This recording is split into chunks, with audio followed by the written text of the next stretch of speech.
Family. चलिए friends start करते हैं आज की वीडियो, जिसमें हमारा टॉपिक है फर्म के पंजीकरण के लाभ और पंजीकरण न कराने के प्रभाव। मतलब जब हम हमारे फर्म का रजिस्ट्रेशन करा लेंगे तो हमें क्या बेनिफिट्स है, और जब हम रजिस्ट्रेशन नहीं कराते हैं तो हमें क्या नुकसान है। क्योंकि रजिस्ट्रेशन मीन्स पंजीयन कराना कैसा है, ऐच्छिक है। इसका कोई विधान नहीं है कि आप कोई भी बिजनेस करो तो उसका पंजीयन कराना अनिवार्य है। अब पंजीयन का मीनिंग तो हमें मालूम है कि हमारे बिजनेस को सेफ रखना, बिजनेस में होने वाली हर एक प्रॉब्लम से सेफ रखना। ठीक है फ्रेंड्स, तो स्टार्ट करते हैं इसके फर्स्ट पॉइंट से, जिसमें लिखा है कि फर्म अपने ऋणों की वसूली के लिए अन्य पक्षों के साथ झगड़े की स्थिति में उनके विरुद्ध क्या कर सकती है, वाद चला सकती है। क्या मीनिंग निकला इसका, ये कहना चाह रहा है कि दो फर्म है, एक का नाम है एबीसी और एक का नाम है XYZ।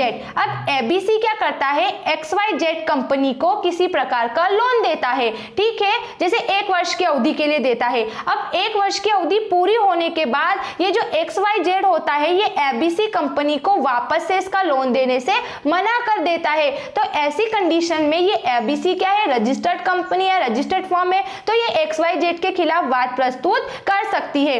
ठीक है फ्रेंड्स, सेकंड इसमें देखो, पंजीकृत फर्म का साझेदार फर्म के विरुद्ध या दूसरे साझेदार के विरुद्ध या तीसरे पक्ष के विरुद्ध वाद चला सकता है।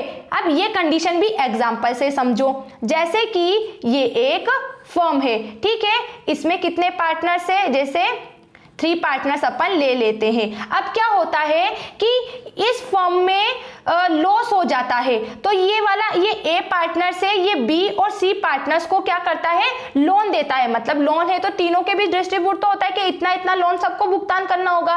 तो ये दोनों पार्टनर्स को लोन देने से इसके लोन का भुगतान करने से मना कर देते हैं। तो ऐसी कंडीशन में ये पार्टनर इन दोनों पार्टनर के विरुद्ध या इस फर्म के विरुद्ध क्या कर सकता है, वाद चला सकता है। फिर से सुनो कि रजिस्टर्ड फर्म का जो साझेदार होता है वह अपने बाकी के जो साझेदार है उनके विरुद्ध किसी भी स्थिति में वाद प्रस्तुत कर सकता है। जैसे एग्जांपल से क्या समझा कि एक पार्टनर अपनी फर्म को लोन देता है, बाकी के पार्टनर्स को हानि की स्थिति में या किसी बिजनेस को बड़े पैमाने पर करने के लिए, बिजनेस में किसी गुड्स के कारण किसी भी रीजन से लोन देता है, तो जिम्मेदारी क्या है, तीनों के बीच उस लोन को भुगतान करने की। लेकिन ऐसी कंडीशन में वो 2 पार्टनर्स क्या करें, उस लोन को देने से मना कर दिया, तो वो पार्टनर्स उन दोनों के खिलाफ वाद प्रस्तुत कर सकता है। वाद का मतलब होता है न्यायालय में उनके खिलाफ वाद प्रस्तुत कर सकता है या उनके खिलाफ FIR दर्ज करा सकता है।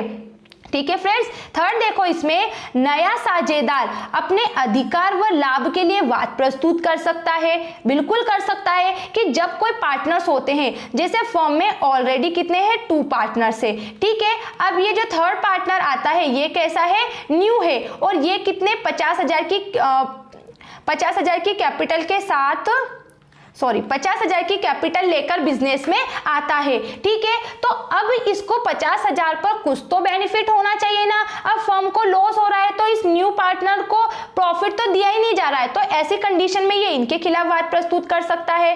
4 देखो, फर्म से पृथक होने पर, पृथक होने का मतलब है फर्म से अलग हो जाने पर, कि अब मैं आपके साथ मिलकर काम नहीं करूंगा, ये होता है इसका मतलब। फर्म से पृथक होने वाला साझेदार जब फर्म छोड़ने की सूचना रजिस्ट्रार को देकर उसके बाद फर्म में होने वाले सभी व्यवहारों से क्या हो जाता है, मुक्त हो जाता है। जो रजिस्टर्ड पार्टनर होता है वो क्या करता है कि कभी उसे लगता है कि हाँ अब मुझे इस फर्म में रहकर और बिजनेस नहीं करना है। वैसे तो इन सबके बीच पहले ही अनुबंध हो जाता है कि आप 6 महीने या साल भर से पहले इस फर्म को छोड़कर नहीं जा सकते, लेकिन कंडीशन ऐसी आ जाती है कि कुछ प्रॉब्लम के कारण उस पार्टनर को फर्म छोड़कर जाना होता है। तो ऐसी कंडीशन में ये क्या करता है कि ऐसी सूचना अपने राज्य के कार्यालय रजिस्ट्रार को देकर फर्म से अपने संबंध विच्छेद कर लेता है। और क्या होता है कि फर्म पर बाद में जो भी नुकसान हो या कोई भी प्रॉब्लम क्रिएट हो तो उन सब व्यवहारों से क्या हो जाता है, मुक्त हो जाता है।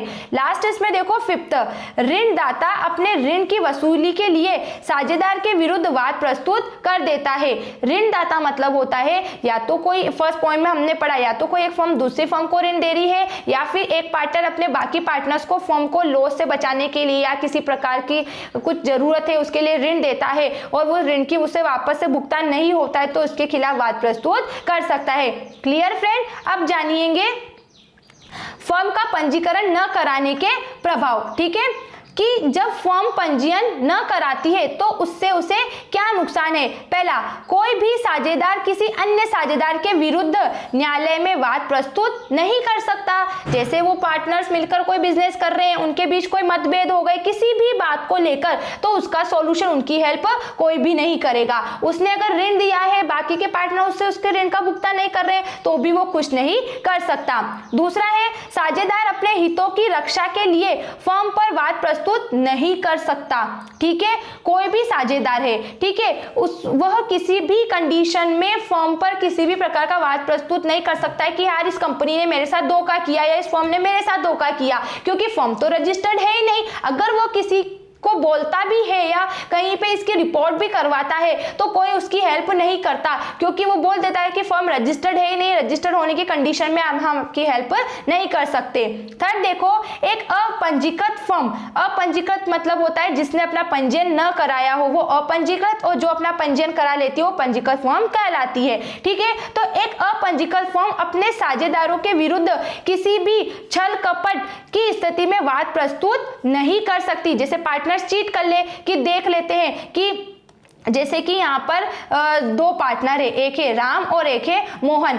पार्टनरशिप तो कम से कम 2 और अधिकतम 20, इसके आधार पर ही क्या की जाती है, शुरू की जाती है कोई भी बिजनेस पार्टनरशिप में। तो क्या होता है कि यहाँ पे राम और मोहन मिलकर कोई बिजनेस को करते हैं, अब बिजनेस में क्या हो गया, लॉस हो गया, तो ऐसी कंडीशन में मोहन क्या करता है, राम को छोड़कर चला जाता है, उसके बिजनेस को छोड़कर चला जाता है और पूरी जिम्मेदारी, पूरे नुकसान की भरपाई राम के ऊपर छोड़ देता है कि राम इस नुकसान की भरपाई करेगा। तो अब राम क्या करेगा, मोहन के खिलाफ वाद भी प्रस्तुत नहीं कर सकता, क्योंकि बिजनेस इन दोनों ने अपनी हैप्पी से किया था। ठीक है, अपनी खुशी से किया था, इन्होंने अपने बिजनेस को रजिस्टर्ड भी नहीं कराया। ठीक है फ्रेंड्स, एंड फोर्थ इसमें देखो क्या है कि अपंजीकृत फर्म अन्य पक्षों के विरुद्ध भी वाद प्रस्तुत नहीं कर सकती। अन्य पक्षों के विरुद्ध मतलब कि फ्रेंड्स की जैसे वह किसी दूसरे पर्सन से अपने बिजनेस के लिए हेल्प लेती है या फिर किसी दूसरे की वो हेल्प करती है और दूसरी फर्म उसे चीट कर देती है, तो ना तो वो उस फर्म के अगेन कोई FIR दर्ज करा सकती है, ना ही किसी प्रकार की उसे कोई हेल्प